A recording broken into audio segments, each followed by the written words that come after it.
Tu me dis, hein, Laurent, quand tu veux qu'on démarre. Pour moi, il est 14 heures, on peut y aller. Bonjour à tous, bienvenue dans ce webinaire destiné à étudier la question comment associer de nouvelles personnes à son capital. Donc, c'est le premier webinaire pour le blog du dirigeant et on a choisi de le faire avec Blockpulse, une jeune start-up qu'on connaît depuis quelques temps, puisque ça fait une petite année qu'on se connaît, même une grande année qu'on se connaît, Thibaut. Donc Thibaut est Ouais. ancien avocat corporate. Il a créé et fondé Blockpulse. Et ce qui est intéressant, c'est qu'il a fait une levée de fonds en BSAR en 2020. Il y a aussi Aurélie qui va intervenir, qui travaille chez Blockpulse en tant que responsable des ventes. Elle a travaillé chez Angel Square, a accompagné des entrepreneurs dans la gestion de leur patrimoine, dans leurs investissements en start-up. Bonjour. Super. Je vous propose moi je vous passe la main, je vous laisse intervenir et puis je poserai certainement quelques questions pendant votre présentation. Ouais, avec plaisir. Merci beaucoup déjà, Laurent, pour l'invitation. On est très content d'ouvrir le bal des webinaires pour le blog des dirigeants avec toi. Juste, c'est vrai, pour rappeler un petit peu, donc nous, on est contributeurs au blog des dirigeants. On écrit des articles sur les thématiques liées à l'actionnariat depuis un petit moment maintenant. Et on a eu envie en fait d'adresser un peu la communauté du blog des dirigeants sur ces problématiques-là que nous on rencontre au quotidien et sur lesquelles on a un certain nombre de choses à pouvoir apporter pour toutes les personnes qui souhaitent justement, en l'occurrence, associer de nouvelles personnes à leur capital. Alors, juste pour me représenter en quelques mots, donc moi je suis ancien avocat en droit des sociétés. J'ai créé Blockpulse il y a un peu plus de 2 ans et demi maintenant, avec la volonté justement de digitaliser un petit peu le métier du droit et le recours à l'actionnariat pour les entreprises. Et je suis accompagné d'Aurélie que je vais laisser se présenter et présenter également l'activité de Blockpulse un peu plus en détail. Alors voilà, moi je m'appelle Aurélie, j'ai 35 ans. Avant de rejoindre Blockpulse, j'ai été pendant 10 ans banquier où j'ai accompagné des entrepreneurs dans la gestion de leur patrimoine personnel avant de passer de l'autre côté de la barrière chez Angel Square où j'ai accompagné des investisseurs dans leurs investissements en start-up. Et aujourd'hui, je m'occupe de toute la partie commerciale chez Blockpulse. Alors Blockpulse, qu'est-ce qu'on fait? On est une legal tech en fait. On propose une solution qui permet de digitaliser les opérations sur le capital. Alors, par opération sur le capital, je vais entendre des cessions de parts, des opérations de levée de fonds, des opérations d'association d'équipes grâce à des BSPCE. Et ça, c'est un volet de notre activité. Mais on permet également d'automatiser la gestion actionnariale. C'est-à-dire qu'une fois que l'opération a été mise en place, on permet d'automatiser la gestion de la table de capitalisation et la tenue du registre de mouvement de titres. Et ça, c'est une technologie blockchain qui nous permet de faire ça pour permettre en fait aux entrepreneurs qui utilisent la solution de gagner du temps et de l'argent pour pouvoir se concentrer sur leur sujet business et d'automatiser tout le reste en ce qui concerne la gestion de leur table de capi et de leur actionnariat. Alors, s'agissant de la présentation d'aujourd'hui, l'objectif, c'est de vous parler de comment associer en fait de nouvelles personnes à son capital. Il existe différents mécanismes qui permettent d'associer de nouvelles personnes à son capital. Il existe tout d'abord un premier mécanisme qui est la cession de parts. Il existe d'autres mécanismes qui consistent à faire entrer de nouvelles personnes à son capital de manière différée grâce à des BSA, bons de souscription en actions, ou à des BSPCE, bons de souscripteurs de parts de créateurs d'entreprises. Les BSA, c'est plutôt pour des prestats ou des advisors que vous voudriez associer à votre capital. Les BSPCE, c'est réservé exclusivement aux salariés. Et enfin, il existe un autre type d'opérations qui sont les opérations de financement qui permettent également de faire rentrer une nouvelle personne à votre capital. Et là, il en existe 2, l'augmentation de capital et le BSAR. Mais on va revenir en détail sur chacun de ces instruments financiers. Oui, alors, on va démarrer avec les sessions de titres. Juste avant de démarrer, c'est vrai que c'est des sujets qui sont assez denses. Il y a énormément de choses à dire sur chacun d'entre eux. L'idée du panorama du webinaire aujourd'hui, c'est vraiment de dresser un panorama, de vous expliquer un petit peu dans les grandes lignes comment fonctionne et quels sont les enjeux liés à ces titres-là. Et justement, on en discutait avec Laurent, ce sera l'occasion de faire d'autres webinaires plus précis sur chacun des instruments en particulier. On vous fera également circuler un formulaire post-webinar pour essayer aussi de mieux comprendre vos enjeux en tant qu'entrepreneur. Alors, on va démarrer sur la cession de titres. La cession de titres, comme son nom l'indique, c'est une opération qui consiste à transférer, à transmettre des titres d'un actionnaire à un autre. En soi, la cession de titres, c'est une opération qui est un peu particulière puisqu'elle ne modifie pas le capital social de votre entreprise. Elle va uniquement modifier la répartition du capital social. La cession de titres, aujourd'hui, elle est principalement vue d'un point de vue d'un fondateur pour associer une personne clé à son capital. Donc, on va parler de cofondateur, une personne qui est là dès le départ et qui a un rôle véritablement prépondérant dans l'activité de l'entreprise.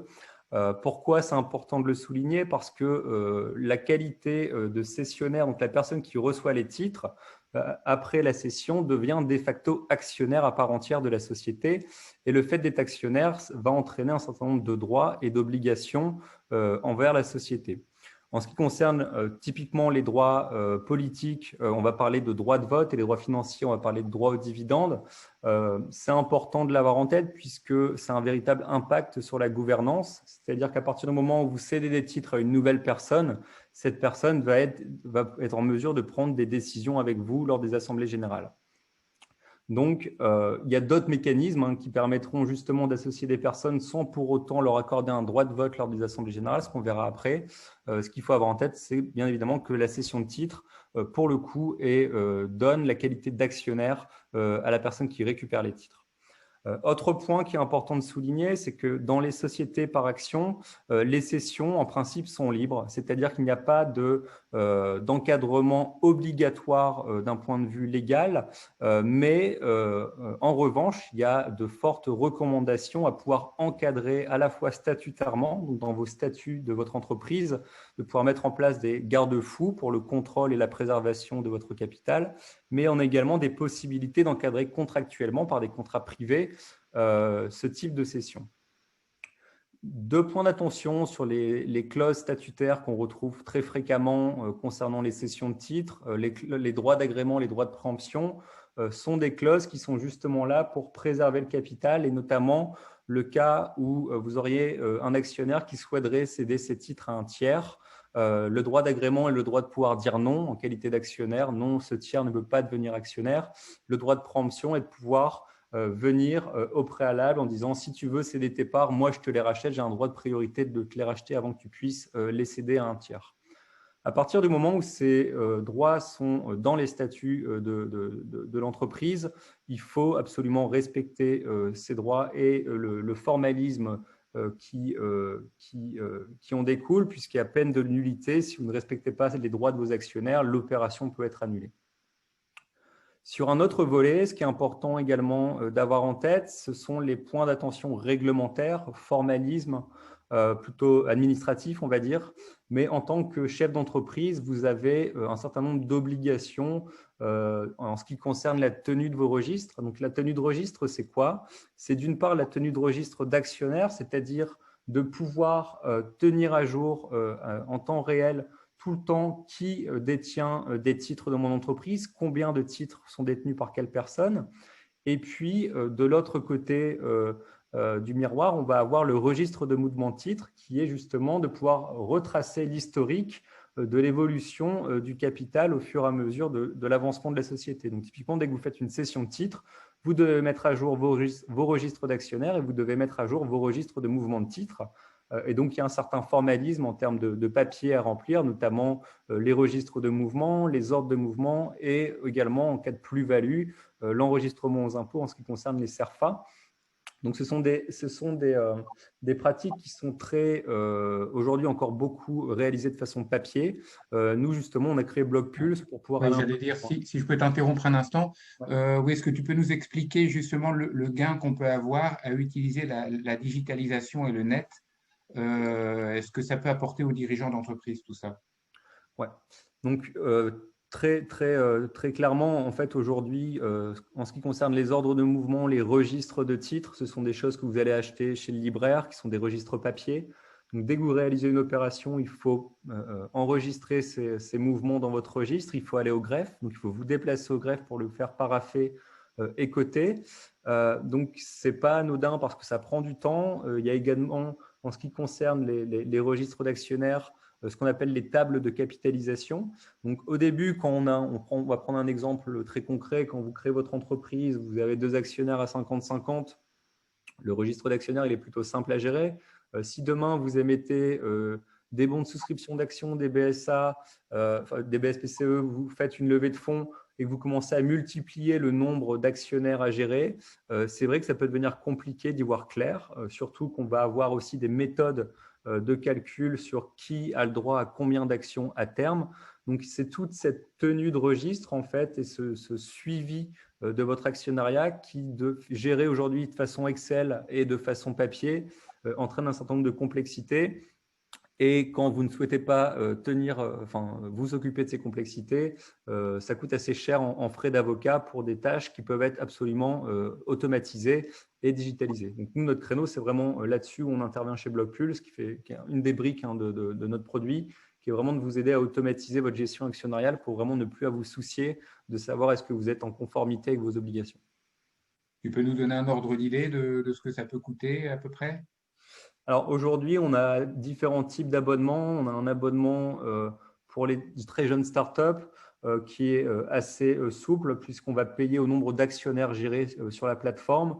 Et après, on a un abonnement pour plutôt les PME, ETI qui ont un peu plus d'actionnaires à gérer, où on est à un abonnement qui démarre à 49 € par mois et ensuite on vient ajouter au-delà de 30 bénéficiaires 1 € supplémentaire par bénéficiaire géré, ce qui permet d'avoir une certaine souplesse. Et quand on voit les frais d'avocat en cas notamment d'opérations de cession d'entreprise qui peuvent être ponctionnés sur ce type d'opération, c'est clairement rentable en fait d'utiliser une solution qui permet de le faire au fil du temps. Oui, je rebondis sur ce que dit Thibaut. Sur une jeune entreprise, ça peut coûter entre 5 et 15 €, quoi. L'objectif, c'est vraiment d'accompagner les boîtes dans leur croissance et d'avoir une tarification qui soit proportionnée. Ouais. Alors, je vais juste expliquer un petit peu sur l'encadrement contractuel d'une cession, ce qu'il est possible de faire. Parce que, encore une fois, l'encadrement contractuel n'est pas obligatoire, mais il est quand même fortement recommandé. Typiquement, quand vous faites un contrat de cession, ce qu'il est possible de faire, et notamment quand vous associez une nouvelle personne qui vient d'arriver dans l'entreprise ou un de vos cofondateurs, si vous voulez éviter que le jour où cette personne s'en va, si elle s'en va précipitamment de la société, que vous vous retrouviez dans une situation de blocage où vous n'avez pas de moyens pour récupérer ces titres-là. Dans les contrats de cession, il est d'usage de pouvoir mettre en place dans ce type de rapport de force, entre guillemets, ce qu'on appelle une promesse de cession. Donc, la personne qui récupère les titres va s'engager à recéder les titres si jamais elle quittait l'entreprise de façon prématurée. Et cette cession de titres va également pouvoir être encadrée à la fois dans le temps, mais également encadrer la façon dont le prix de cession va être modélisé, à savoir est-ce que la personne qui récupère les titres s'en va au bout d'1 an, 2 ans, qu'est-ce qu'on fait des titres qui n'ont pas été vestés, donc qui n'ont pas été validés. Voilà, c'est tout un ensemble de mécanismes contractuels qu'on peut mettre en place qui sont insérables dans un contrat de cession. À côté de ça, on a ce qu'on appelle le pacte d'associés, donc qui est un document qui est beaucoup plus englobant, qui a vocation vraiment à régir la relation entre tous les associés d'une société et dans lequel on va retrouver un petit peu la gouvernance interne de l'entreprise. Donc, c'est un document, à la différence des statuts, c'est un document qui est secret, donc qui est connu uniquement des associés de l'entreprise, mais sur lesquels on va pouvoir faire peser un certain nombre de droits et d'obligations sur chacun des associés. Donc, typiquement, j'ai mis quelques clauses très, très courantes qu'on retrouve. Les clauses de non-concurrence, donc de pouvoir s'assurer qu'on n'est pas un actionnaire qui crée un projet en parallèle qui aurait une activité concurrente. La clause d'exclusivité, on va être plutôt sur s'assurer qu'une personne à qui on vient de céder des titres s'engage à 100% dans le projet. Une clause de lock-up, pour prendre l'exemple, c'est ce qu'on appelle une clause d'inaliénabilité. C'est une clause dans laquelle on va s'engager en tant que fondateur à ne pas céder ses titres avant une certaine période donnée. C'est notamment également beaucoup demandé par des investisseurs lorsque les investisseurs investissent chez vous. Et les clauses de sortie conjointe forcée, c'est pour éviter des situations de blocage en cas de rachat d'entreprise notamment. La clause de good liver, bad liver, ça rejoint un petit peu la promesse de cession, c'est de pouvoir encadrer en fait selon les modalités de départ d'une personne qui aurait eu des actions, de savoir si typiquement elle part parce qu'elle est licenciée ou elle part parce que pour des raisons tout à fait explicables, on ne va pas être sur les mêmes mécanismes de valorisation de ces actions. Donc voilà un petit peu sur les cessions de titres. Il y a énormément de choses à dire, bien évidemment. On essaie vraiment de dresser le portrait de façon synthétique de ce qu'il est capable, de ce qu'il est possible de faire d'un point de vue contractuel. On va maintenant aborder ce qu'on appelle l'accès différé au capital, donc qui est une autre façon de pouvoir associer des personnes à son capital, notamment en faisant un focus sur deux types d'instruments qu'on appelle les bons de souscription d'actions et les bons de souscription de parts de création de créateurs d'entreprises, les BSPCE, qui sont des instruments en fait, qui vont vous permettre d'émettre des bons et ces bons donneront droit aux bénéficiaires de pouvoir souscrire au capital de manière différée, donc plus tard. On va démarrer avec les bons de souscription d'actions. Donc, les bons de souscription d'actions, ce qu'il faut bien avoir en tête, c'est qu'en tant qu'entreprise, très fréquemment, vous pouvez avoir des besoins en termes de compétences, en termes d'expertise que vous n'avez pas au sein de votre entreprise. Et vous pouvez être amené à travailler avec des gens qui ont cette expertise, que ce soit des freelances, que ce soit par exemple sur des sujets design, technique, développement informatique, etc. Et ces personnes-là, si vous travaillez avec elles depuis un certain temps, il y a un certain climat de confiance qui peut se mettre en place. Et pour autant, ces personnes-là, elles sont quand même très précieuses, même si elles ne sont pas salariées dans votre entreprise, elles sont très précieuses sur le développement du projet à long terme. Et donc, ce qui est intéressant de pouvoir envisager, c'est justement de pouvoir pérenniser cette relation. J'ai mis volontairement deux exemples sur des exemples assez concrets. C'est que typiquement, si vous avez des freelances avec qui vous travaillez au long cours et que vous voyez très bien s'inscrire dans la durée, l'émission de bons de souscription d'actions peut être vue comme un outil de rémunération de son travail. En ce qui concerne les advisors, donc on va dire plutôt des conseillers, donc qui sont des personnes qui vont vous aider plutôt de façon ponctuelle, mais avec une très forte valeur ajoutée, que ce soit par un carnet d'adresses ou une expertise sur votre marché en particulier. L'émission de bons de souscription d'actions va être ici vraiment vue comme un outil d'intéressement à la réussite, donc vraiment une récompense pour le fait qu'il soit présent pour vous, qui vous aide à faire grandir le projet. Donc cet outil, c'est vraiment un outil de pérennisation de la relation. Ça peut être vu comme un outil de rémunération du travail fourni et surtout un outil de fidélisation sur le long terme. Ce qu'il faut avoir en tête, à la différence des cessions de titres qu'on a vu tout à l'heure, c'est que pour le chef d'entreprise, ça permet une certaine souplesse puisque les titulaires de BSA ou de BSPCE ne seront pas immédiatement actionnaires, mais deviendront actionnaires dans le temps. Donc, il y a un intérêt quand même à pouvoir conserver une certaine majorité dans la prise de décision pour le fondateur. Et on peut valider, comment dirais-je, on peut conditionner la validation des BSPCE à terme en fonction de résultats qui seraient obtenus ou en fonction d'objectifs? Oui, absolument. En fait, c'est vraiment aménageable contractuellement, que ce soit par objectif, que ce soit… La plupart du temps, on va trouver un critère qu'on appelle la condition de présence. Donc, pour les salariés, c'est être présent dans l'entreprise, donc le maintien du contrat de travail. Je vais y revenir après, mais c'est vrai qu'il y a cette condition de présence dans l'entreprise, ou en tout cas de relation de travail avec l'entreprise dans le temps, qui est très importante parce que c'est là où vraiment on va mettre en place ces mécanismes d'incentive sur le long terme. Et justement, sur la partie bénéficiaire, d'un point de vue d'un bénéficiaire de BSA, pourquoi c'est intéressant pour lui de pouvoir souscrire à des BSA? C'est que ça va lui permettre de valoriser le travail fourni sur le long terme. Et pourquoi valoriser le travail fourni sur le long terme? Tout simplement parce qu'à partir du moment où vous êtes titulaire de BSA, vous allez avoir une option à exercer des actions.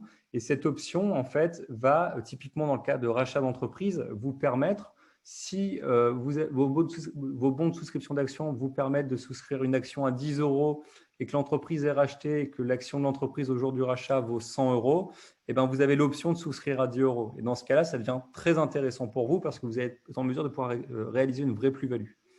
Ce qu'il faut avoir en tête également, c'est que l'exercice pour souscrire aux actions, donc l'exercice du bon de souscription d'actions, il est payable en numéraire, mais il est également payable en compensation de créances, ce qui peut prendre tout son sens justement dans le cas d'une relation avec un freelance, s'il accepte de se faire rémunérer en quelque sorte par l'émission de bons de souscription d'actions. Je vais maintenant aborder la partie BSPCE et ensuite on reviendra sur les modalités d'émission, que ce soit les BSA, les BSPCE, parce qu'il y a énormément de similarités entre les deux types d'instruments. Sur les BSPCE, ce qu'il faut avoir en tête, c'est que c'est un outil qui a été créé par le législateur qui est particulièrement adapté aux entreprises innovantes, aux jeunes entreprises, parce qu'il y a des critères d'éligibilité pour émettre des BSPCE.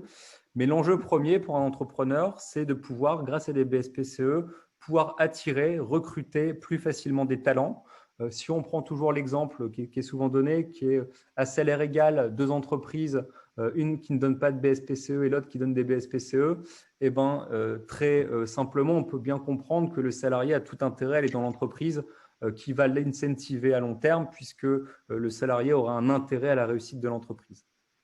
Donc, c'est un outil d'attraction de talents, c'est également un outil de fidélisation des talents, parce que c'est effectivement dans le temps que le salarié va pouvoir débloquer son exercice de BSPCE. C'est un outil. Alors après, il y a différentes façons de penser dans la philosophie le BSPCE. Est-ce qu'on émet des BSPCE uniquement à ses cadres, on va dire à ses managers, ou est-ce qu'on émet des BSPCE à tous les salariés qui arrivent dans l'entreprise? Donc là, c'est vraiment une question de culture d'entreprise. Mais le principe essentiel derrière l'émission de BSPCE en tant qu'entrepreneur, c'est de pouvoir s'assurer en fait qu'on a un véritable alignement des intérêts sur le long terme entre le chef d'entreprise et les salariés. Encore une fois, c'est un mécanisme qui permet d'émettre des bons sans pour autant avoir un impact immédiat sur la gouvernance de l'entreprise, puisque les titulaires de BSPCE ne sont pas immédiatement actionnaires. En ce qui concerne les salariés, sur les BSPCE, ce qui est important d'avoir en tête, c'est que la souscription de BSPCE se fait à titre gratuit. Donc, ça ne coûte rien de souscrire à des BSPCE. Le salarié va uniquement débourser de l'argent le jour où il veut exercer ses BSPCE, à savoir souscrire l'action. C'est pour ça qu'on dit que les BSPCE, c'est réellement un outil de captation de la plus-value. C'est-à-dire que vous avez une option à exercer vos BSPCE pour acquérir des actions, et cette option prend du sens le jour où l'entreprise est revendue, le jour où il y a un événement de liquidité, où c'est là où on va pouvoir faire une bascule, un effet de levier entre le prix d'exercice qui a été fixé au jour où vous avez souscrit au BSPCE et le prix de l'action le jour où l'entreprise est vendue. Et donc, c'est pour ça que c'est là où, encore une fois, il y a un alignement des intérêts, c'est que le BSPCE devient très intéressant pour le salarié au fur et à mesure que la valeur de l'action va augmenter de l'entreprise. Et le salarié ne perd pas son droit à exercer son BSPCE en cas de revente. C'est valable. Comment ça se passe dans ce cas-là? Ouais, alors typiquement, un salarié, en fait, je vais peut-être passer à ce slide-là, ce sera plus facile à expliquer. Un salarié, comment ça fonctionne? C'est que tant que le salarié est dans l'entreprise, il va débloquer des paliers en fait d'exercice. Donc typiquement, si on va mettre ce qu'on appelle un calendrier de vesting, donc on va dire que le salarié pourra acquérir 100% de ses BSPCE sur 4 ans et que tous les mois, il va débloquer une fraction de ses BSPCE. Tant que le salarié est dans l'entreprise, mois après mois, il acquiert des nouveaux droits à souscrire et ces droits-là ne lui seront pas repris tant qu'il est dans l'entreprise. Et donc, le jour où l'entreprise est revendue, typiquement, si le salarié est là depuis 2 ans, eh ben, il pourra exercer 50% de ses BSPCE. Après, on a également la possibilité, encore une fois, c'est des choses qui sont aménageables, que je n'avais pas forcément prévu d'expliquer aujourd'hui, mais on a la possibilité de mettre en place ce qu'on appelle des clauses d'accélération, où on va pouvoir, à la main du président, dire si l'entreprise est revendue, même si le salarié a débloqué que 50% de ses BSPCE, ben moi, je veux que 100% des BSPCE du salarié soient débloqués en cas de revente de l'entreprise. Donc, c'est un mécanisme qui est vraiment souple, qui permet de s'assurer, d'une part, que le salarié pourra profiter de la plus-value si l'entreprise est revendue et qui permet également d'autre part pour le fondateur de s'assurer que si le salarié quitte l'entreprise, la condition pour exercer les BSPCE n'est plus remplie et auquel cas il n'y a pas d'impact dilutif à craindre de la part du fondateur puisque les bons ne seront jamais exercés. Juste un mot peut-être sur la fixation du prix également. Réglementairement, ce qu'il faut avoir en tête, c'est que quand vous allez fixer le prix d'exercice du BSPCE, donc le prix d'action pour les titulaires des BSA et des BSPCE, il est d'usage de fixer ce prix en tenant compte de la valorisation réelle de l'entreprise au jour où vous émettez les bons. Et on peut essayer de simplifier un petit peu ce discours, notamment pour les startups, c'est de dire que vous allez émettre des BSPCE et fixer le prix de ces BSPCE à la dernière valorisation retenue lors de la dernière augmentation de capital. Donc, typiquement, si vous avez réalisé une augmentation de capital d'1 million et que vous avez une valorisation post-monnaie de 1,5 million, eh bien, on va prendre cette valorisation pour fixer le prix d'exercice des BSPCE qui sera figé dans le temps. Donc, ce qui est intéressant, c'est de pouvoir voir qu'avec le temps, le BSPCE prend de la valeur puisque le montant de l'action potentielle au jour de la revente, lui, évolue.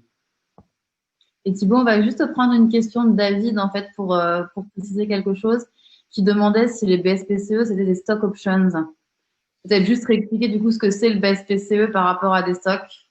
Ouais, alors c'est à peu près l'équivalent. La grande différence, c'est que fiscalement, c'est beaucoup plus intéressant le BSPCE. C'est un dispositif qui a été émis, qui a été créé par le législateur vraiment pour les jeunes entreprises. Donc, pour émettre des BSPCE, il faut que l'entreprise ait moins de 15 ans. Il faut que l'entreprise soit détenue, que ce soit une société par action.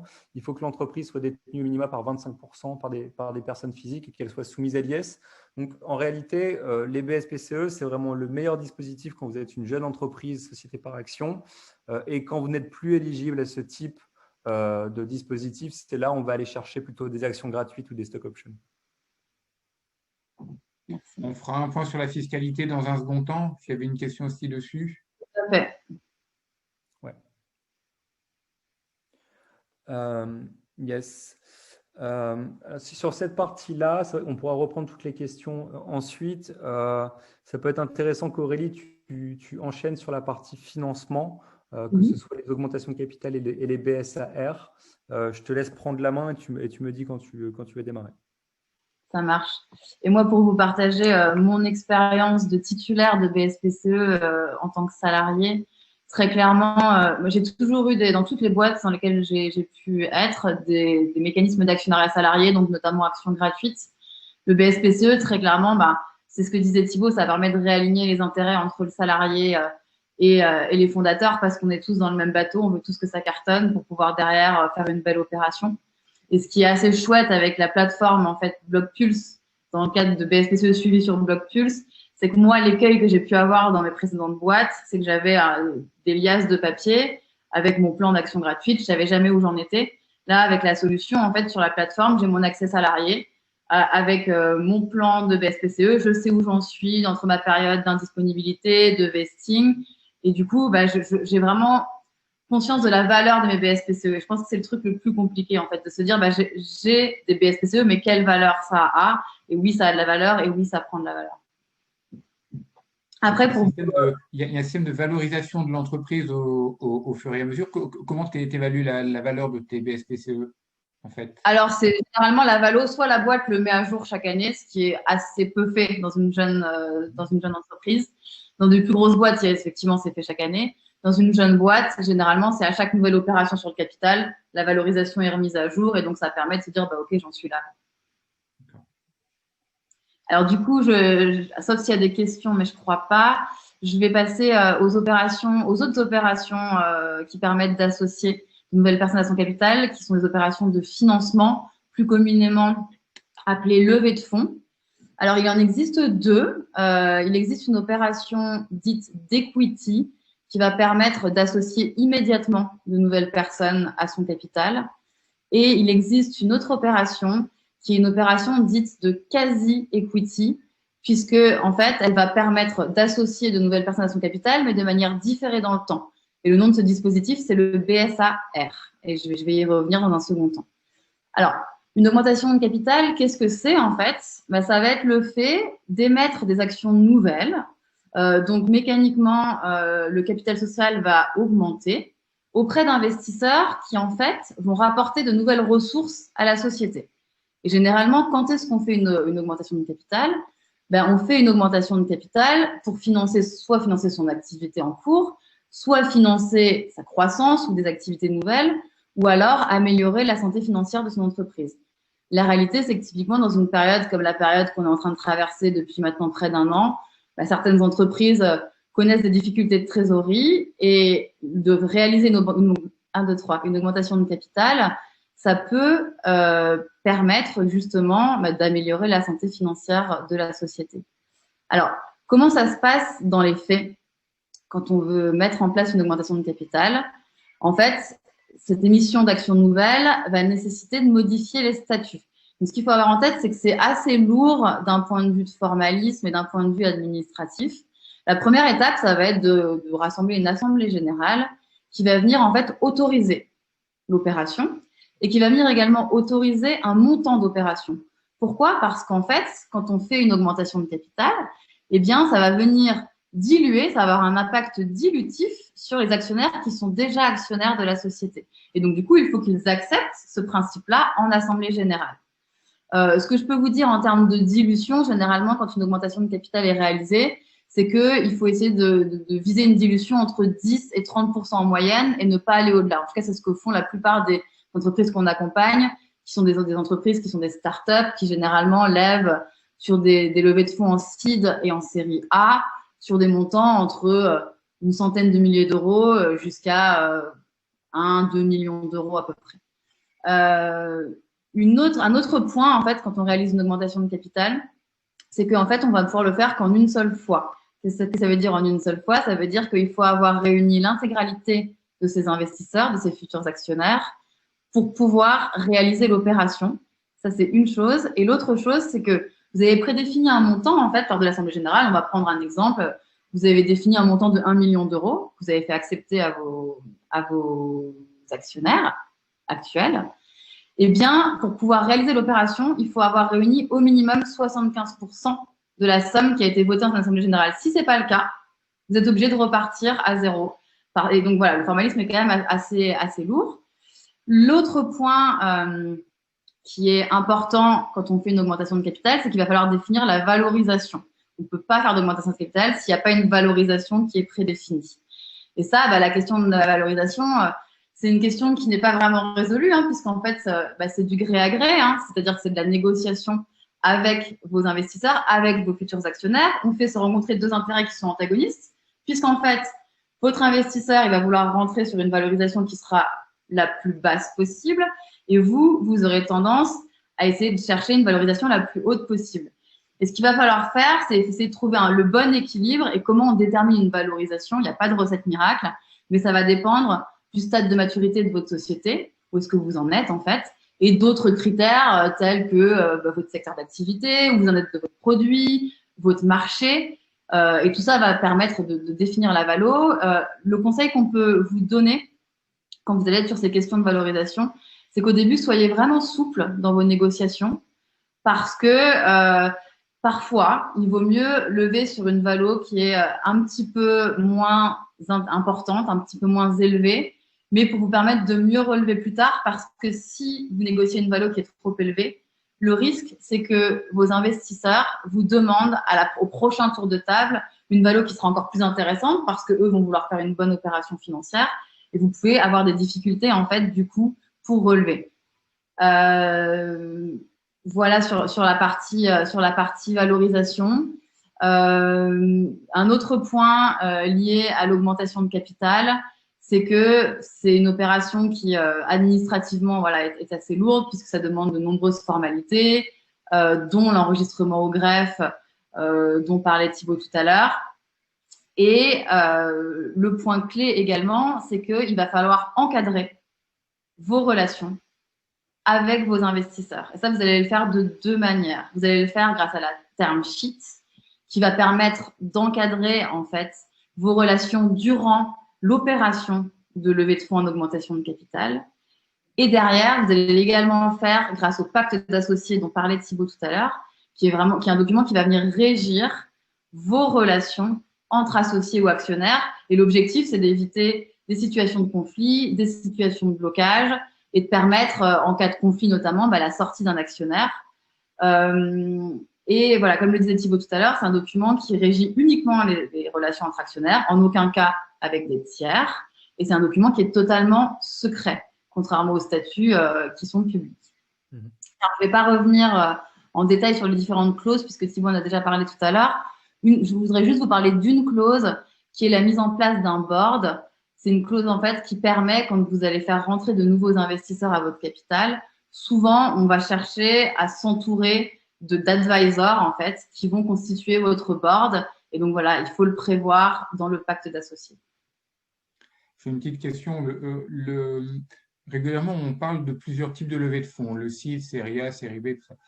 Quels sont les conseils qu'on peut donner à un entrepreneur pour éviter, on parlait de dilution tout à l'heure, pour éviter qu'il se dilue de trop et qu'en tant que fondateur, à un moment donné, il se retrouve il perd la majorité de sa société ou il n'est plus le pouvoir de la diriger. Alors justement, c'est de vraiment bien étudier cette question du capital qui va être prêt à lâcher contre les fonds qui lui sont apportés. Et nous, ce qu'on voit dans les bonnes pratiques, c'est pour justement d'essayer de limiter ça entre 10 et 30% du capital qui est cédé pour éviter justement qu'il se retrouve à perdre la majorité.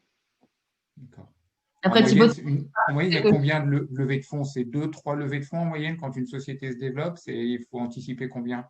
Alors, comment ça marche? Effectivement. Je reviens rapidement, du coup, on n'avait pas prévu de l'aborder, mais effectivement, c'est une question qui est importante. Quand on est, admettons, on est une jeune start-up, on a été créé depuis quelques mois.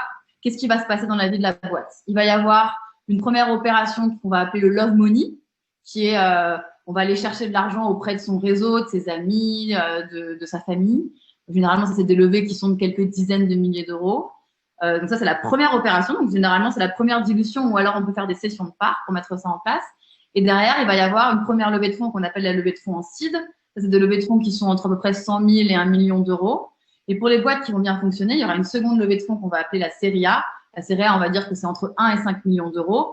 Mais après, pour des boîtes qui se développent à fond, il peut y avoir des séries B, des séries C. Et là, on peut être sur des levées de fonds à plusieurs dizaines de milliers d'euros. Mais en tout cas, là, on va dire le cycle classique, c'est love money, seed, série A. Donc, on veut dire 3 opérations liées à la levée de fonds.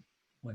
Après, ce qu'il faut avoir en tête, c'est vrai que si on enchaîne plusieurs tours de table, il y a un moment donné où conserver la majorité en tant qu'actionnaire, en tant que fondateur initial, c'est plus possible. Mais c'est des jeux qui sont acceptés. Donc, après, il y a des encadrements justement dans les pactes d'associés qui permettent de résoudre ça et également la possibilité d'être majoritaire à plusieurs cofondateurs. Si de toute façon, mécaniquement, quand vous lâchez entre 15 et 30% sur chaque tour de table, il y a un moment donné, vous ne pouvez plus avoir la majorité. Et c'est pour ça que c'est important aussi d'avoir en tête que les questions de valorisation sont cruciales quand vous décidez de lever des fonds. Non pas uniquement parce que vous faites rentrer des nouveaux actionnaires chez vous, mais également parce que vous avez un risque justement de perte de majorité dans les prises de décision, de contre-pouvoirs réels qui sont très durs à contourner ensuite. Donc ça, très clairement, les questions de valorisation sont cruciales et peuvent être compliquées malheureusement parce que en début d'entreprise, quand vous créez une entreprise, notamment dans la tech, c'est très difficile de savoir combien votre entreprise vaut. Donc, on est vraiment sur, on va dire, du forecast. On pense que l'entreprise, si elle atteint ce type de chiffre d'affaires, on sera capable de passer à l'échelle et donc d'aller obtenir telle part de marché. Donc, on pense que l'entreprise vaudra tant. Mais en réalité, c'est des discussions qui sont quand même très psychologique au final.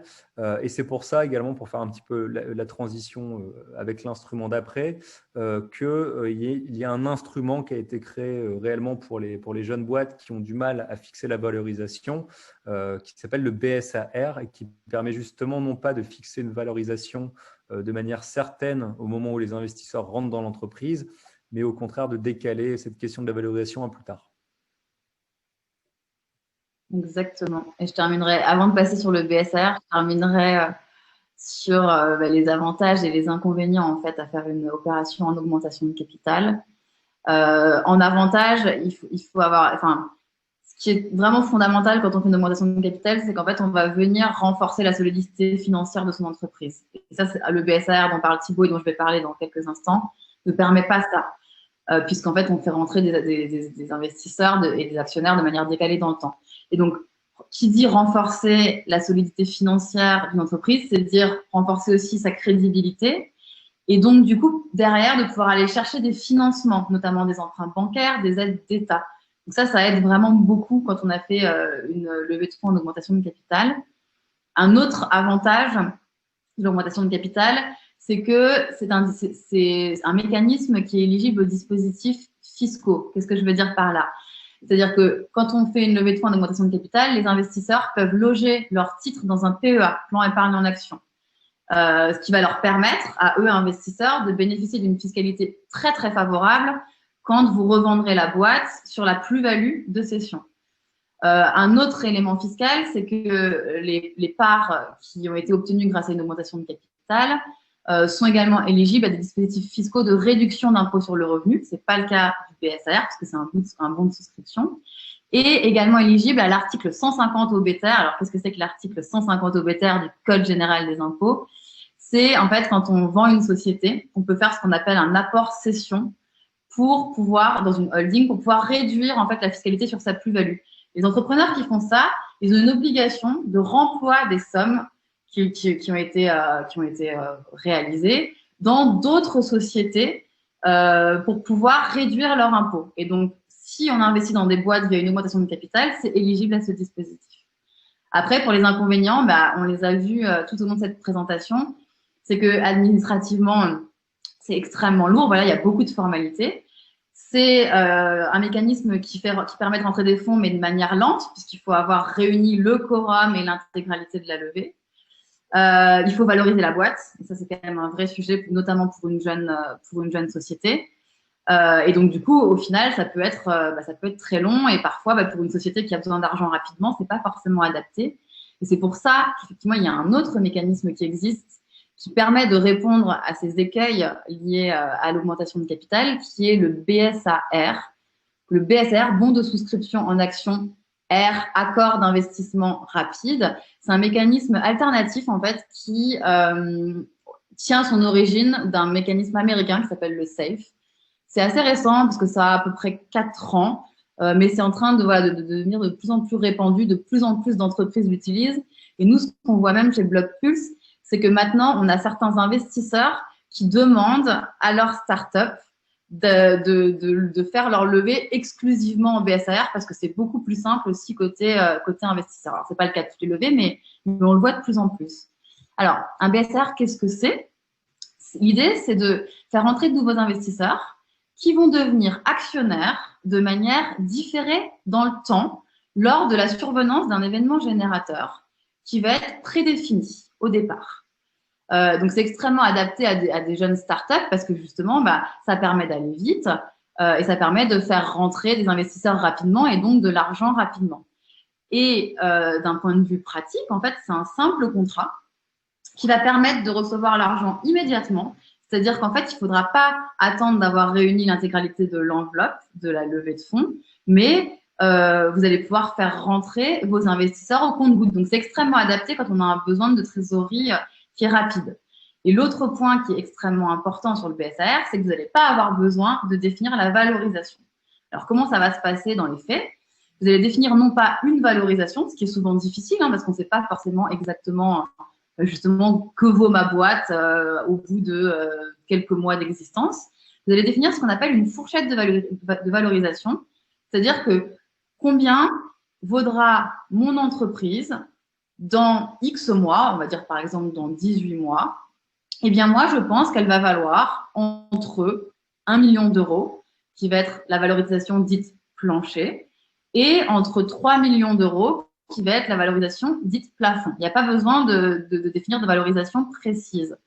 Ce qui va permettre d'une part de protéger l'entrepreneur, de vous protéger en tant qu'entrepreneur, puisque vous savez que quoi qu'il arrive, votre investisseur ne rentrera pas en dessous de la valorisation de plancher, dans notre exemple à 1 million d'euros, mais ça va aussi permettre de protéger vos futurs actionnaires parce qu'ils savent qu'eux ne rentreront pas sur une valorisation au-delà du plafond, là en l'occurrence dans notre exemple à 3 millions d'euros, et que, admettons, votre boîte cartonne, dans 18 mois, la boîte vaut 5 millions d'euros, quoi qu'il arrive, vos futurs actionnaires sont assurés de ne pas rentrer sur une valorisation supérieure à 3 millions d'euros. Mais à l'inverse, ils savent aussi qu'ils peuvent être sur une valorisation à 1 million d'euros. Donc, ils prennent un certain risque, puisqu'en fait, il n'y a pas de valorisation qui est prédéfinie. Il y a une fourchette de valorisation. Et ce risque, en fait, il va être rémunéré par un mécanisme qu'on appelle la décote. La décote, en fait, c'est un incentive que vous allez donner à vos futurs actionnaires. C'est de dire, tu prends un risque parce que tu ne sais pas à quelle valorisation précise tu vas rentrer. Et donc, moi, en contrepartie de ce risque que tu prends, eh bien, quand tu vas rentrer de manière définitive à mon capital, tu ne rentreras pas sur une base de 100, mais tu rentreras avec une décote de, par exemple, on va prendre un exemple, de 20%. Donc, si on veut donner un exemple chiffré, Il y a une levée de fonds d'augmentation de capital qui est réalisée dans 18 mois, qui sera l'événement dit déclencheur. La société vaut 2 millions d'euros. Eh bien, l'investisseur qui avait souscrit au BSAR ne rentrera pas sur une valorisation à 2 millions d'euros, mais sur une valorisation à 2 millions d'euros décotée de 20%, donc sur une valorisation à 1,6 million. Et ça, typiquement, quand on discute avec des investisseurs, et si on veut vendre le dispositif BSAR, il faut vraiment mettre en avant cette décote. Et alors, la décote, comment la définir? Il y a deux paramètres en fait, qui permettent de définir le montant de décote. Déjà, dans les bonnes pratiques, nous, ce qu'on observe, ce sont des décotes entre 10 et 30%. Il peut arriver qu'il y ait des décotes plus faibles ou plus fortes, mais en tout cas, dans les bonnes pratiques, généralement, c'est des décotes entre 10 et 30%. Et ce qui va être regardé, c'est le terme pour l'événement, pour la survenance de l'événement générateur. Donc, plus le terme sera loin, plus le terme sera éloigné, plus la décote sera importante, parce que le risque du coup sera important. Et l'autre élément qui va être regardé, c'est l'écart dans la fourchette de valorisation. C'est-à-dire que si vous avez une fourchette de valorisation qui est plutôt resserrée, eh bien, à ce moment-là, vous pourrez concéder une décote qui sera moindre. En revanche, si vous avez une fourchette de valorisation qui est vraiment très élevée, à ce moment-là, il faudra envisager de donner une décote plus importante parce que votre investisseur prend un risque qui est plus important. Oui, c'est ça. Juste pour compléter sur cette partie BSR, c'est vrai que certains investisseurs, en fait, sont un peu frileux sur le BSR parce qu'ils ont l'impression d'être moins protégés du fait qu'ils ne soient pas actionnaires immédiatement. Mais en réalité, c'est un peu une fiction parce que dans tous les cas, ces actionnaires-là auront la possibilité de devenir actionnaires quoi qu'il arrive. Que l'entreprise relève des fonds ou pas, c'est encadré contractuellement. Et donc, ce mécanisme de pré-equity, si vous voulez, c'est quelque chose que vous pouvez mettre en avant pour rassurer l'investisseur et c'est aussi ce qui justifie la décote. C'est de dire, OK, peut-être que vous n'êtes pas actionnaire aujourd'hui, mais dans tous les cas, vous le serez dans 18 mois. Je comprends que de votre point de vue, ça peut être en tout cas perçu comme un risque supplémentaire et c'est pour cette raison que moi, je suis prêt à vous faire entrer de façon préférentielle lorsque l'augmentation de capital aura lieu dans 12 mois, 18 mois. Et si je comprends bien, plus la décote est importante, plus la dilution du fondateur sera importante aussi. Mécaniquement, oui, bien sûr. Oui, exactement. Et alors après, d'un point de vue de formalisation, comment ça se passe quand on veut mettre en place un BSAR? C'est extrêmement simple puisqu'en fait, c'est un contrat où on va reprendre les différents paramètres, à savoir la valorisation plancher, plafond, la décote, l'événement déclencheur et la durée maximum pour que l'événement déclencheur puisse se produire. Et ce contrat s'appelle le contrat R. Donc voilà, vous voyez que c'est un formalisme qui est beaucoup plus simple que le formalisme de l'augmentation de capital. Il suffit de mettre en place cette fameuse assemblée générale pour recueillir l'accord des associés. Ensuite, il y a ce contrat R. Il n'y a pas de pacte d'associés, contrairement à l'augmentation de capital. Après, certains pourront vous dire qu'il n'est pas nécessaire de mettre en place une term sheet de pacte. Nous, chez Blockpulse et dans les bonnes pratiques, on trouve que c'est un plus en fait de mettre une term sheet en annexe en fait du contrat R. Pourquoi? Parce que si pour une raison ou une autre, vos futurs actionnaires ne deviennent pas actionnaires lors de l'événement générateur, eh bien vous pouvez vous retrouver avec de nouveaux actionnaires sur votre table de capitalisation avec lesquels les relations ne seront pas encadrées. Donc nous, on recommande de mettre une term sheet en annexe. Et notre outil permet justement de paramétrer toute cette documentation juridique pour pouvoir avoir en annexe cette term sheet qui va venir encadrer les relations avec les investisseurs s'ils ne deviennent pas actionnaires lors d'une augmentation de capital. D'accord. La term sheet, elle s'applique aux actionnaires existants ou à venir et ainsi qu'aux futurs. Ce sera la même, c'est forcément la même. En tout cas, elle sera très similaire, oui, tout à fait. D'accord. Exactement. Donc, pour résumer, le BSR, voilà, c'est une procédure qui est extrêmement simplifiée de par son formalisme. Ça permet d'aller vite. Nous, ce qu'on observe avec nos clients, c'est que sur un BSAR, s'ils ont leurs investisseurs, on est capable de mettre en place un BSAR en quelques jours, on va dire entre une semaine, 10 jours, on est capable de mener une opération de BSAR, alors qu'une opération d'augmentation de capital, ce qu'on peut observer, c'est que c'est plutôt 1 mois et demi, 2 mois dans le meilleur des mondes, voire beaucoup plus long. Donc, ça répond vraiment à ce besoin d'avoir de la trésorerie rapidement, de faire rentrer des investisseurs rapidement. Ça permet, comme je l'ai dit, de remettre à plus tard cette question de la valorisation, qui est quand même une question assez compliquée. L'inconvénient, parce qu'il y en a quand même, c'est justement que comme c'est un bon de souscription en action et non pas de l'equity, eh bien, ce n'est absolument pas éligible à tous ces dispositifs fiscaux que j'ai pu évoquer tout à l'heure. Donc, c'est pas éligible au PEA, c'est pas éligible à la réduction d'impôts, c'est pas éligible au remploi. Donc, si vous avez des investisseurs qui veulent, qui cherchent à tout prix un de ces cas de figure fiscales, du coup, le BSR ne sera pas adapté. Mais sinon, pour tout le reste, c'est vrai que ça permet d'aller vite. Un dernier point que je voulais évoquer, c'est que faire un BSAR, c'est top, mais il faut quand même avoir en tête qu'il doit y avoir un événement déclencheur pour transformer vos investisseurs en actionnaires.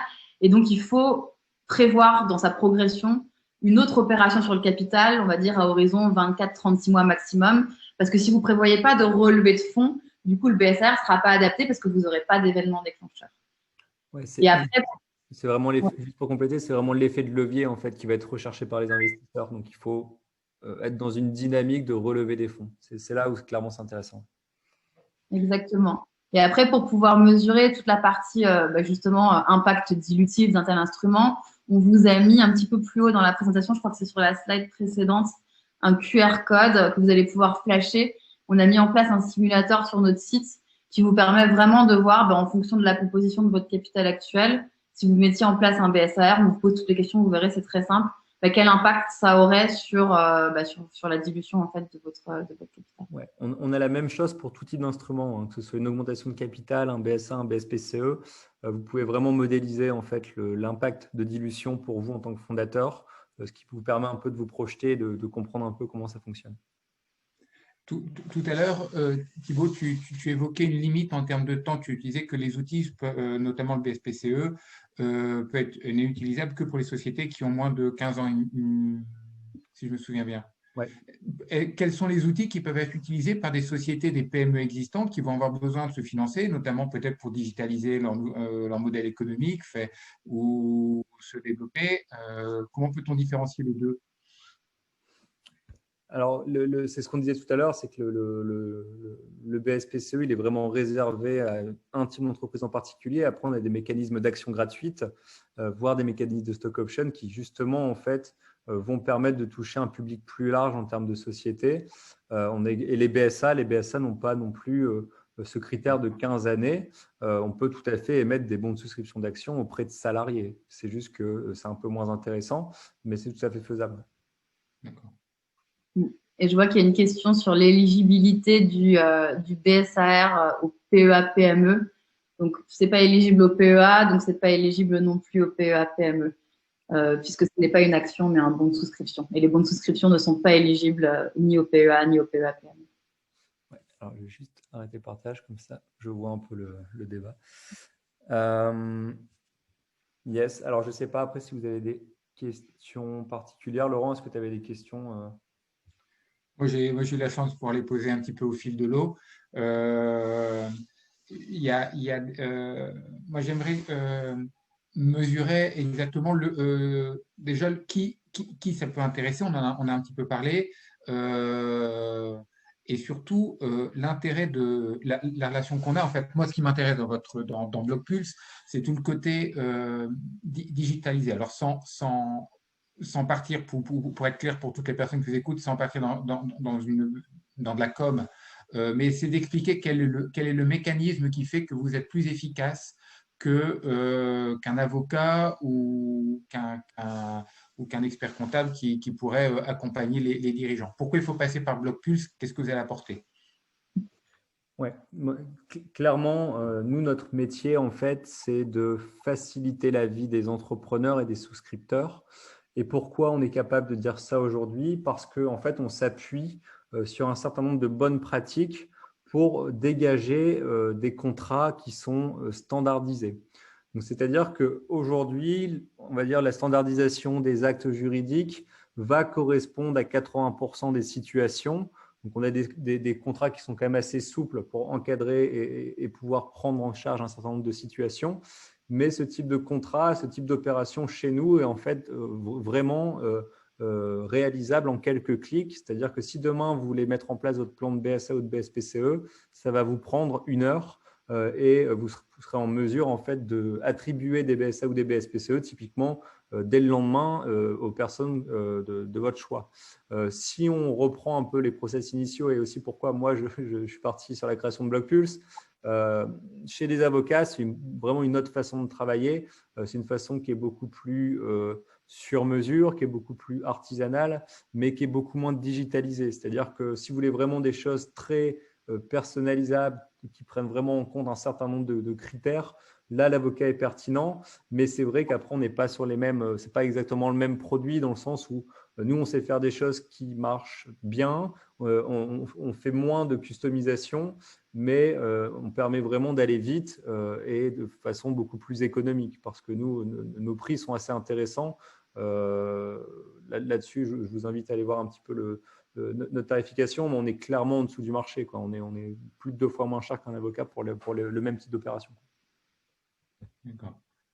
Donc, autrement dit, moi, si je connais mes investisseurs, j'ai à la limite, je peux m'adresser, ça me permet de faire les choses moi-même sans perdre trop de temps et de manière assez simple et sécurisée. C'est ça? Ouais, c'est ça, c'est complètement ça. Après, on a évidemment des avocats partenaires pour les personnes qui souhaitent, lors de négociations, être accompagnées d'un avocat. Donc, l'un n'est pas incompatible avec l'autre. C'est plutôt justement le contraire, c'est d'utiliser en fait la plateforme BlockPulse pour aller plus vite et digitaliser son opération et pouvoir faire intervenir un avocat plus ponctuellement sur des sujets qui pourraient devenir épineux sur une négociation ou alors s'il y avait vraiment des questions qui sont posées par un investisseur auxquelles l'entrepreneur n'aurait pas la réponse.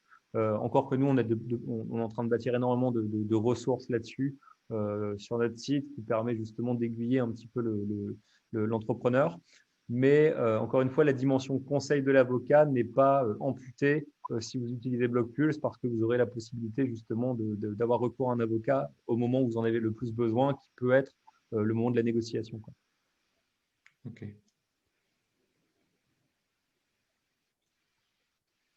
J'ai vu passer une question, je pense, sur d'opérations que vous faites. Alors, je ne sais pas si c'est peut-être confidentiel, donc je sais pas si. Alors, sur le nombre d'opérations qu'on a fait l'année dernière, on a fait plus d'une dizaine d'opérations de financement. Sur les montants, on est aux alentours de 5 millions d'euros de montants financés grâce à notre plateforme. Après, on fait beaucoup d'opérations de BSA, BSPCE également. Et ce qu'on est en train de mettre en place, donc là, on n'a pas encore communiqué dessus, mais on a déjà réalisé plusieurs opérations là-dessus. Également, la création de holding pour des investisseurs, ce qui permet aussi à un entrepreneur, s'il lève des fonds, de pouvoir avoir une gestion plus facile parce qu'il ne va pas avoir 30 mecs à gérer en direct, mais il va avoir une holding dans laquelle on a 30 personnes. Mais ça permet à l'entrepreneur d'avoir qu'une seule personne sur cette table de capitalisation. Et on a également ce type de cas d'usage sur ce qu'on appelle des SPV, donc des clubs de business angels qui vont pouvoir en fait lever facilement de l'argent, récupérer un ensemble d'obligations en ce qui concerne typiquement les documents d'identité, etc. On est vraiment en mesure de digitaliser l'intégralité d'un process de souscription. Donc là-dessus, on est assez performant sur tout ce qui est opération de financement. Et je vois qu'en fait, il y avait une question de Romain sur. En fait, je n'avais pas vu la seconde partie de la question. Savoir est-ce qu'une fois que le BSA ou le BSAR est exercé, est-ce qu'il devient éligible au PEA ou PEA-PME? Donc la réponse est non, parce qu'en fait, on ne va pas pouvoir apporter de titre. Il faut l'inscrire dès le départ. En fait, on ne peut pas l'inscrire plus tard dans le temps. Ouais, malheureusement. C'est des enjeux qui ont déjà été remontés auprès de Bercy, mais ça prend du temps et je ne sais pas si ça aboutira un jour. Mais clairement, il y a beaucoup de gens qui regrettent ce point. Mais pour l'instant, c'est vrai que c'est un peu le défaut du BSR, c'est que ce n'est pas éligible à la défiscalisation. Après, ce qu'il faut quand même avoir en tête, c'est quand les investisseurs, et d'autant plus les business angels, sont des opérations de capital risque, nous sur du très early stage, ce n'est pas la défiscalisation qui doit être le moteur, c'est vraiment la plus-value à long terme. parce que c'est tellement incertain et le multiple sont tellement importants que c'est la sortie de la boîte qui est vraiment le moteur de se dire, OK, même si la boîte a 1 an, je vais mettre 15 000 euros, mais potentiellement, je peux avoir un multiple exceptionnel derrière. Donc, il faut vraiment aussi remettre les choses dans leur contexte. C'est qu'investir en start-up n'est pas forcément le meilleur levier pour défiscaliser, quoi. Oui, j'ai une petite question aussi. Quand on fait quand on utilise ces outils pour donner à ses collaborateurs, quelle est la part de capital généralement que vous observez qu'on donne aux collaborateurs pour les intéresser suffisamment à l'entreprise, mais tout en se gardant suffisamment de capital, notamment pour après faire des levées de fonds? Alors, ce qu'on constate, c'est que la plupart du temps, dans la logique, c'est que les BSPCE vont intervenir directement après la première levée de fonds. Pourquoi? Parce que simplement, quand vous faites votre première levée de fonds, c'est parce que vous avez besoin de cash et vous avez besoin de cash pour recruter. Et donc, quand vous allez recruter vos premières personnes, vous avez envie de les onboarder directement et que tout le monde ait du capital pour que tout le monde soit vraiment à fond.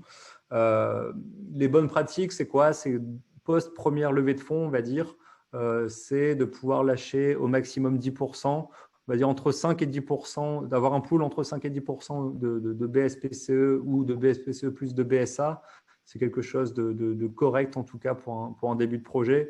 Ensuite, les plans d'attribution ont tendance à être un peu rehaussés au fur et à mesure de l'évolution du projet, mais moins de 10%, ou en tout cas viser entre 5 et 10%, c'est quelque chose. Enfin, c'est une bonne pratique aujourd'hui sur le marché, quoi. Alors, encore peut-être. Vas-y, je pose la question après. Sur les BSPCE, effectivement, c'est ça, c'est un pool entre 5 et 10%. Il faut le prévoir dans son opération de levée de fonds. Il faut faire accepter le principe de la mise en place d'un plan de BSPCE post-opération. Et après, sur la répartition aux différents salariés, une bonne pratique, c'est de se dire plus le salarié arrive tôt, quelque part dans le projet, plus il prend un risque. Et donc, a priori, d'essayer de pondérer ça pour regarder entre son salaire, sa rémunération et l'arrivée dans l'entreprise pour lui donner un pourcentage en fait du pool de BSPCE. Et plus il arrivera tard, moins le pourcentage sera élevé en fonction de son salaire également. Mais ça, c'est un sujet qui est vraiment technique. On pourra faire un webinaire si ça intéresse ta communauté, vraiment dédié au BSPCE parce que c'est un sujet à part entière. Oui, je pense que ce sera vraiment intéressant. On va attendre le retour des questionnaires, mais je pense que ça peut être intéressant.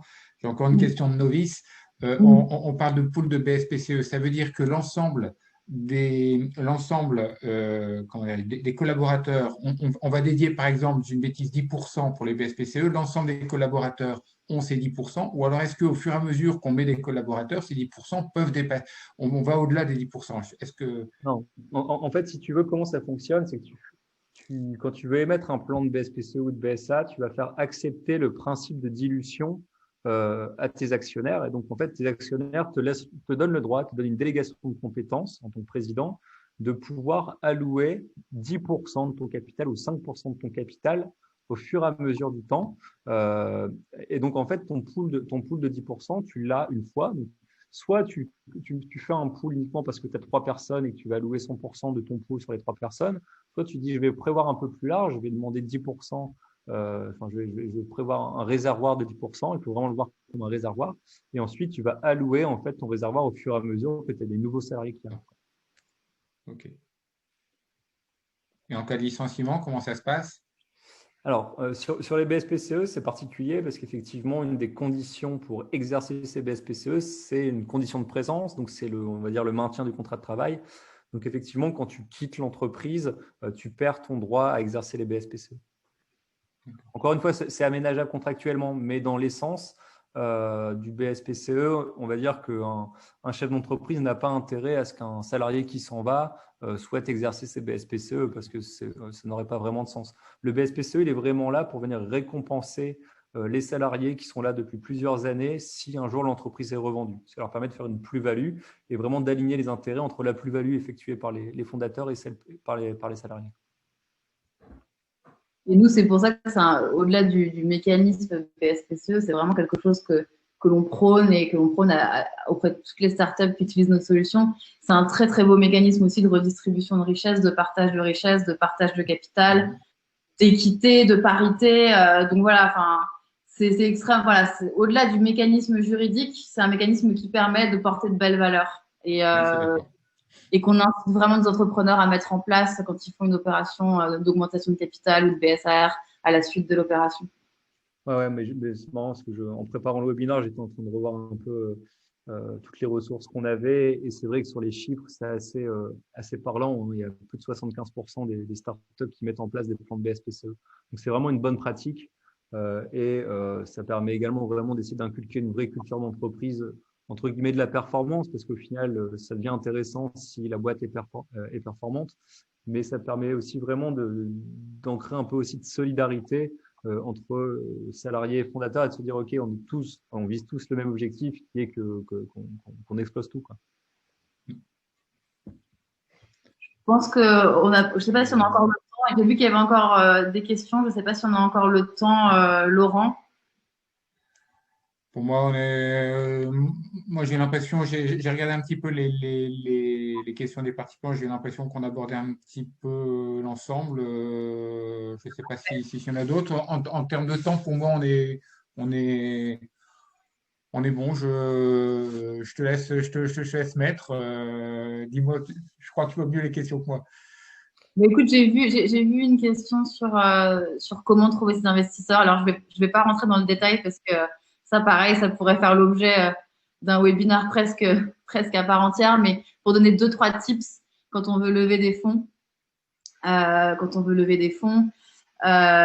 et qu'on veut chercher des investisseurs, il faut essayer de s'entourer, surtout au début de vie d'entreprise, il faut essayer de s'entourer de personnes qui vont apporter du capital, mais qui vont aussi apporter de l'intelligence. On appelle ça les business angels. Et pour trouver des business angels, soit il faut les chercher soi-même, c'est-à-dire faire une segmentation en se disant bah, moi j'aimerais que telle personne investisse dans ma boîte. Soit il existe des clubs d'investisseurs qui peuvent vous aider à trouver des business angels. Et ça, si c'est un sujet pour certaines personnes qui assistent à ce webinaire, on peut en reparler après post-webinaire.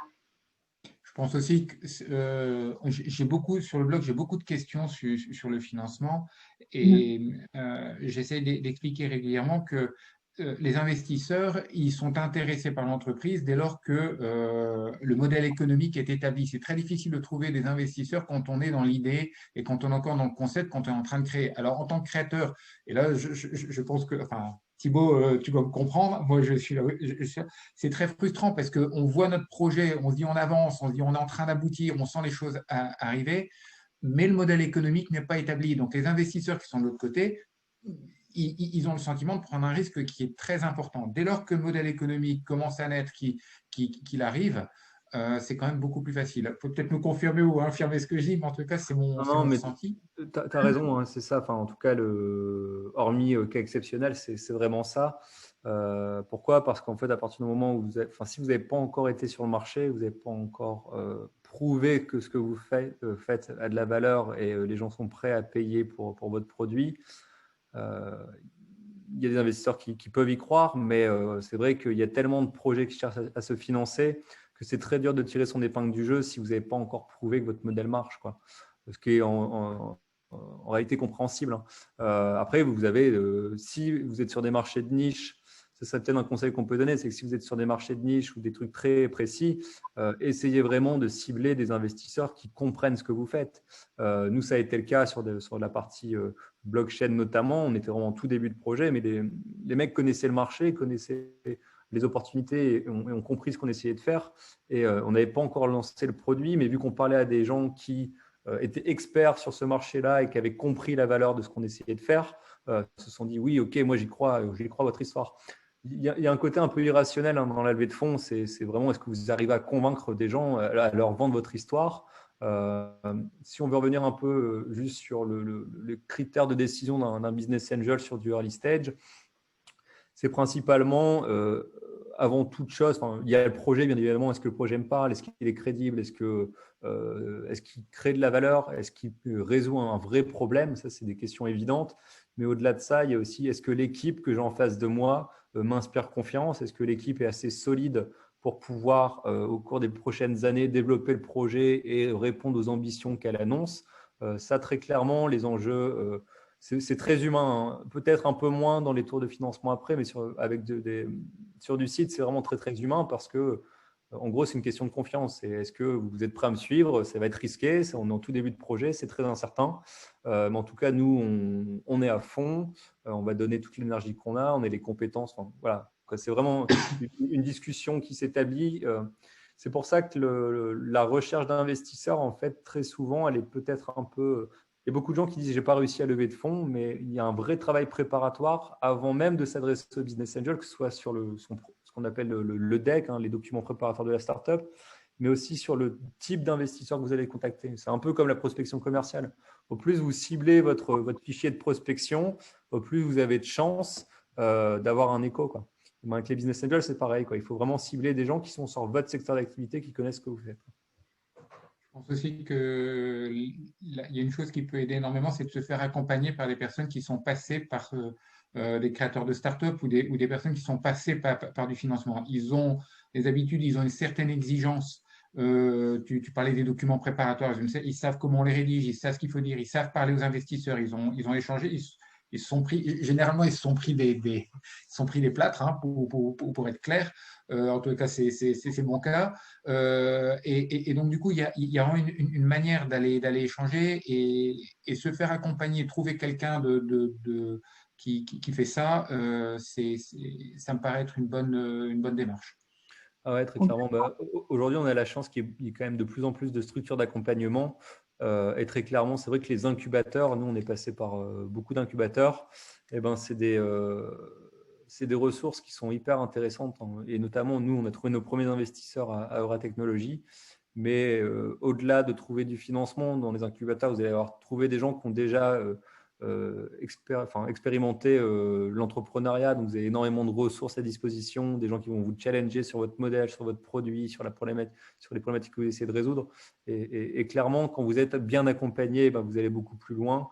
Parce que souvent, au bout d'un moment, quand on entreprend et qu'on est tout seul et qu'on n'a pas suffisamment de personnes autour de nous, on a un peu la tête dans le guidon.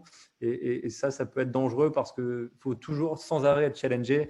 Et c'est comme ça vraiment qu'on va prendre du recul, se dire ok, bon, moi j'essaie de faire ça, mais en réalité le marché il est peut-être un peu plus à gauche ou un peu plus à droite.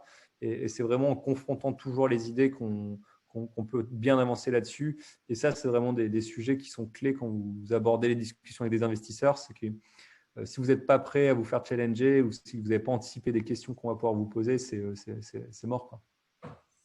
Mais ça, typiquement, par le même incubateur, je confirme. C'est un sujet qui pourrait être abordé s'il y a une volonté de ta communauté, Laurent, sur comment réussir sa première levée de fonds, par exemple, avec justement comment se préparer, quelles sont les choses qui vont être regardées, négociées. On peut tout à fait refaire un webinaire à part entière sur ce sujet-là parce qu'il n'est pas trop d'une heure pour parler de tous ces sujets. Je suis d'accord. Très bien. Je vois qu'on nous dit que c'est une bonne idée, on va mettre ça en place. On a un petit peu dépassé le temps, mais merci beaucoup, Laurent. Merci à tous les deux. Merci à tous les participants aussi. En tous les cas, pour moi, c'est le premier. Ça me fait plaisir de voir qu'il y a du monde qui nous écoute. Voilà, je pense qu'on pourra reprendre date prochainement. Et donc, ce webinaire est enregistré. Il sera mis à disposition sur le site de Blockpulse. Il sera mis à disposition sur le site du blog du dirigeant et notamment sur notre chaîne YouTube. Voilà, il me reste à vous remercier et puis vous dire à bientôt.